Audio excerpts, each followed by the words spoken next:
அரசு சாலைகளை ஆக்கிரமிக்கும் தனியார் தேயிலை தோட்ட நிர்வாகங்கள். நீலகிரி மாவட்டம் குந்தா, தூதூர் மட்டம், கொளக்கம்பை மற்றும் கிளிஞ்சாடா பகுதிகளில் சுமார் பல ஆயிரம் பேர் வாழ்ந்து வருகின்றனர். இவர்கள் அனைவரும் அத்தியாவசிய பொருட்கள் வாங்குவதற்கு மற்றும் அவசர சிகிச்சை போன்ற பல காரணங்களுக்கு குன்னூர் செல்வது வழக்கம்.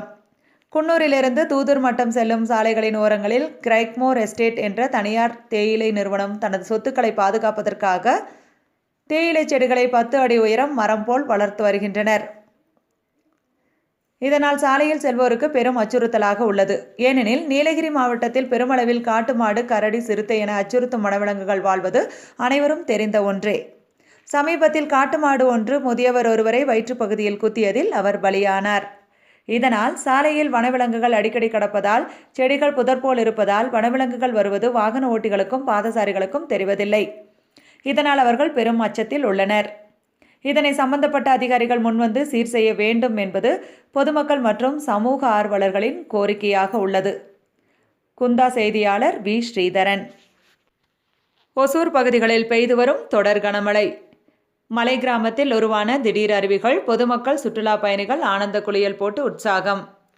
ஒசூர் அருகேயுள்ள தொட்டமஞ்சு மலை கிராமத்தில் பெய்து வரும் கனமழைக்கு அங்குள்ள மலைப்பகுதிகளில் உருவான அருவிகளில் பொதுமக்கள் மற்றும் சுற்றுலா பயணிகள் உற்சாகமாக குளித்து மகிழ்ந்தனர்.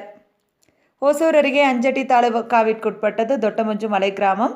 மலைகள் சுற்றிலுமாக இயற்கை எழில் கொஞ்சும் இந்த கிராமத்தில் பிரசித்தி பெற்ற மாரியம்மன் கோயில் உள்ளது.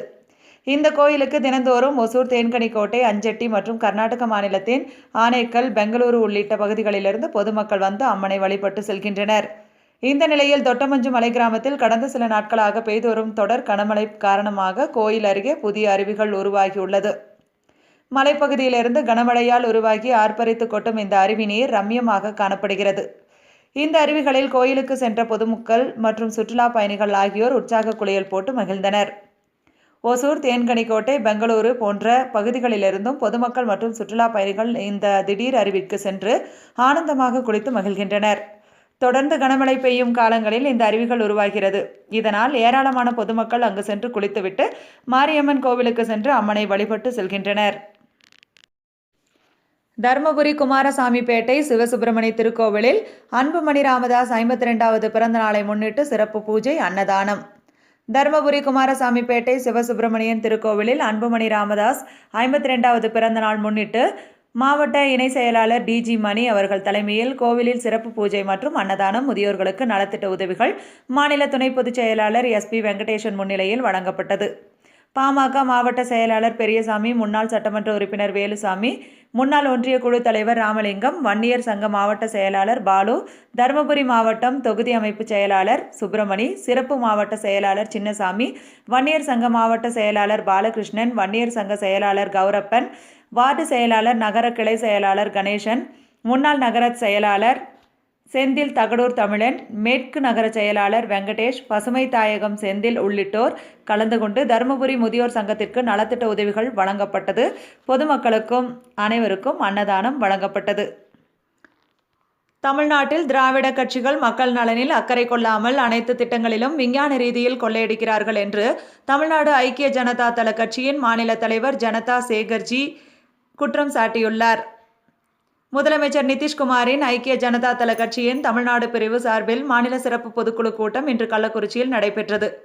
தமிழ் மாநில ஐக்கிய ஜனதா தள தலைவர் ஜனதா சேகர்ஜி தலைமையில் நடைபெற்ற இந்த பொதுக்குழு கூட்டத்தில் மாநில துணைத் தலைவர் மணி, பொதுச் செயலாளர்கள் லயன், விஜயகுமார், செங்கை ஆனந்தன், ராஜகோபால், மாநில செயலாளர் Perumal, Samson, Peter, David Anand, சிறப்பு அழைப்பாளர்கள் கேரள மாநில தலைவர் ராதாகிருஷ்ணன், புதுவை மாநில தலைவர் ஆறுமுகம் உள்ளிட்ட முக்கிய நிர்வாகிகள் கலந்து கொண்டனர்.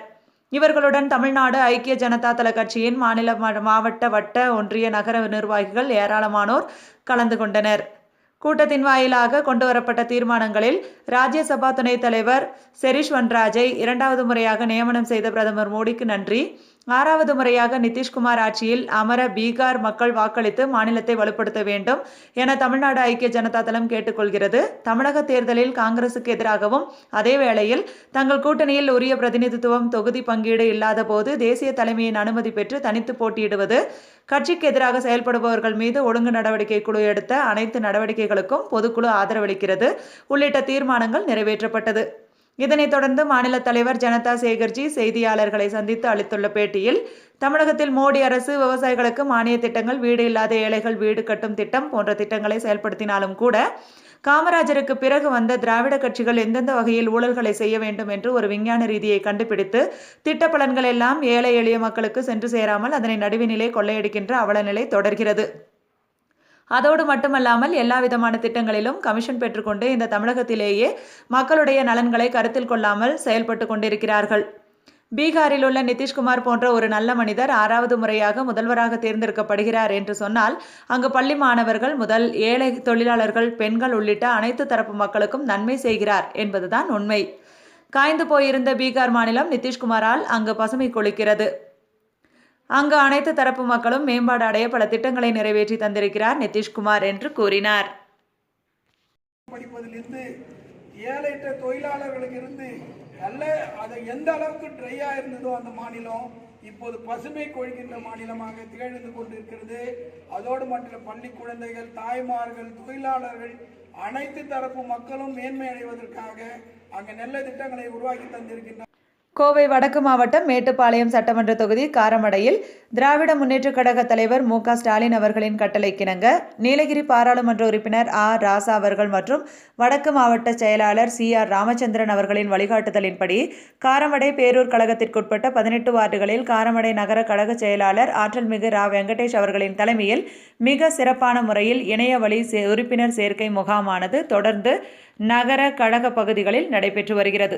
அதில் இன்று 11/10/2020 நடந்த நிகழ்வு காரமடை பேரூர் கழகத்திற்குட்பட்ட 11வது வார்டு பட்டிக்காரம்பாளையம் பகுதியில் இளைஞர் அணி சார்பாக எல்லோரும் நம்முடன் திட்டத்தின் கீழ் புதிய இணையவழி உறுப்பினர் சேர்க்கை நிகழ்ச்சியானது பூபதி, காமராசு, அரவிந்த், சரவணன், சதீஷ் ஆகியோர் ஏற்பாட்டில் நடைபெற்றது. நகர இளைஞர் அணி அமைப்பாளர் யாசர் அராபத் அவர்கள் வரவேற்புரையாற்றினார். இந்நிகழ்ச்சியில் ஜெயசீலன், கழக மூத்த முன்னோடி முன்னாள் நகர துணை செயலாளர், முன்னாள் வார்டு கவுன்சிலர் துரைசாமி அவர்கள் இனிப்புகள் வழங்கி சிறப்புரையாற்றினார். நகர இளைஞர் அணியைச் சார்ந்த சந்தோஷ்குமார், நகர ஐடி விங் ராஜ்குமார், வார்டு கழக பொறுப்பாளர்கள், வார்டு செயலாளர் பன்னாரி, அவைத்தலைவர் வெங்கிட்டான், துணை செயலாளர் சி.எம். செல்வராஜ், வார்டு பிரதிநிதிகள் முத்துசாமி, பத்திரன், வார்டு கழக இளைஞர் அணியைச் சார்ந்த அருள்குமார், சுகேந்திரன், சுபாஷ், பிரசாந்த், ராமச்சந்திரன், சசிகுமார், ஆனந்த் ஆகியோர் முன்னிலையில் 126 உறுப்பினர்கள் புதிய இணைய வழி உறுப்பினர் அட்டையை பெற்றனர். இறுதியில் நகர இளைஞர் அணியைச் சேர்ந்த வி.ஆர். பத்ரி நன்றி உரையாற்றினார். மாலை குரல் செய்திகளுக்காக காரமடையிலிருந்து பத்ரி. நமது வீட்டு மனைகள் உங்களுக்காக 90% வங்கிக் கடன் உதவியுடன் வீடு கட்டி தரப்படும். மேலும் விவரங்களுக்கு BS Promoters and Builders, Surya complex, 11 Pallivasal street, main road, Karamadai. தொலைபேசி எண் 9443029922 8248660367